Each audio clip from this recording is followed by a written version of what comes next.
Hey guys, welcome to the third video of Project Hawkerpreneur. Today we're going to interview a group of young hawkerpreneurs from Plum and Rice, which is located at Pasar 216 World Central. Let's go! Opened last December, Plum and Rice is run by three young and friendly guys, Gladwin, Eric and Raphael. All of them graduated from the Culinary Institute of America and felt that the hawker scene in Singapore is disappearing gradually. By setting up this stall, they hope to carry on a hawker trend, and the only way to stand out from others is to be different by offering fusion food. Okay, so can you introduce yourself to us? And to all the food lovers out there, can you also introduce your food? So my name is Raphael. I'm only one third of the whole equation. I'm joined by Eric inside and Gladwin. So the three of us, we started doing this hawker trade after we have graduated from culinary school. And as for our food, it actually started out because of a trip that Gladwin and myself we made to Japan, and we noticed that the Japanese themselves, they eat umeboshi every morning as part of like a very healthy diet kind of thing. So we took that into consideration as an inspiration, and then we brought it back to Singapore with us. Then we adapted it into our kind of local food. So creating umeboshi rice and umeboshi porridge, and then we pair it with a lot of locally inspired side dishes. Okay, so how long have you been working as a hawker? As a hawker, we have been open for about 9 months so far, coming to 9 months. Okay, so can you share your experience with us as a hawker so far? Like what difficulties have you faced and how do you overcome them? Difficulties wise, I would say there's a lot of barrier to entry regarding being young in this hawker trade. A great general population actually are quite passive against us, I would say. They take on a very defensive stance when they see young hawkers inside here. Most of them, they question, are you able to cook? Are you the one cooking?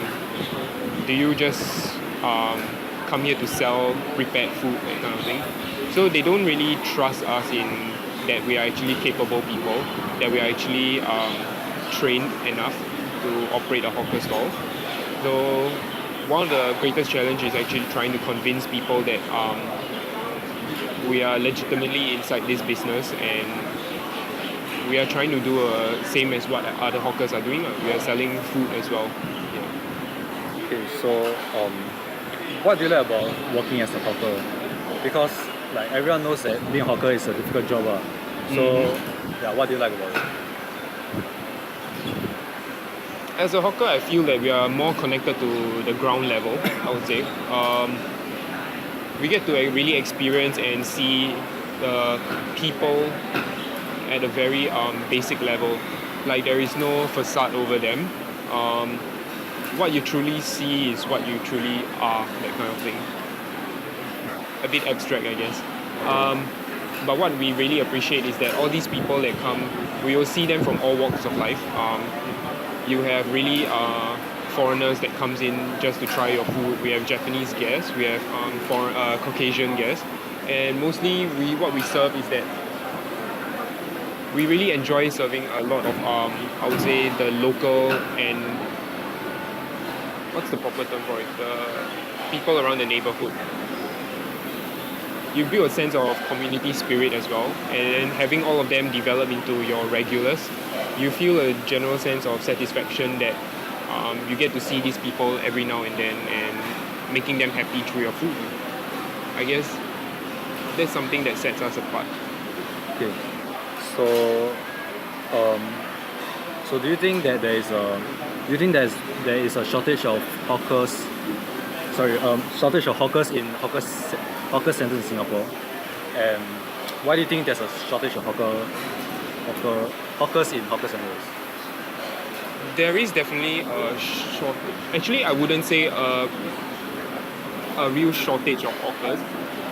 There are actually many hawkers in Singapore. However, I would say there is a shortage of Singaporean taking over the hawker business. Right now, what you would see is actually a lot of foreigners, foreign talents or PRs trying to take over the hawker trade. Is because not a lot of Singaporeans are actually willing to take up this career path. Why? It's because, as you know, the hawker trade is actually very tough. It's a very different in working environment. You don't get the air-conditioned office environment here. What you are facing with is high humidity, extremely hot, harsh conditions. You are faced with dangerous objects everywhere, every day of your job, I would say. Sorry, what's the second part of the question? Like, why do you think there's a shortage of hawkers? The barrier of entry for Singaporeans in particular would be, I would say, prestige sometimes. People assume that being a hawker is kind of like a very low-grade job, that kind of thing. It's pretty much underappreciated, I would say. But what many people don't realize that being a hawker, right, is actually a very part of Singapore's culture. Like, if you understand Singapore's history, we are born and bred eating hawker foods most of our lives. Like, when you think about comfort food, when you think about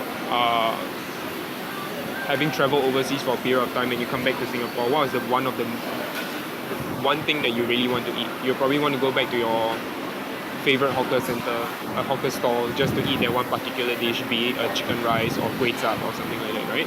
So that's what's lacking in Singapore right now, is that not a lot of people want to take over this trade. It's tough, it's dirty, it's I would say generally not very well paid as compared to working in probably banking industries, this kind of thing. Yeah. So how will you encourage more hawkers to take on the hawker industry, especially those like the younger ones? How would I encourage? What advice will you give them? I would say it's actually pretty much difficult to encourage somebody to join the hawker trade, but it must all come from their sense of passion, I would say. Like, do they truly want to be in this industry? It has its perks compared to being like working in a cafe, working in a restaurant. We face very different challenges. So they have to truly want to be able to do this before I would rather encourage them, I would say. Correct. I mean, many people right now, after they leave the culinary schools or when they are seeking out a career path, most of them would rather join an established career, a restaurant or a cafe, so that it helps,